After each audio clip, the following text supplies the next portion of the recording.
Interrogative pronoun হুম অর্থ কাকে বা কাদেরকে।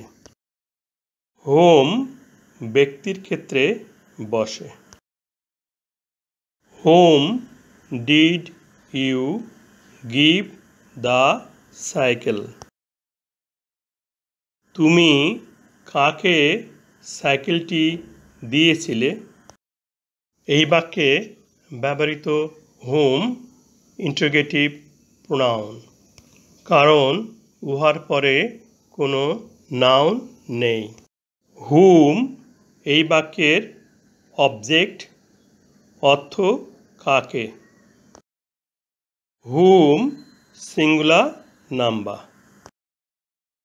ব্যক্তিবাচক অবজেক্ট জানার জন্য হুম দিয়ে প্রশ্ন করা হয়।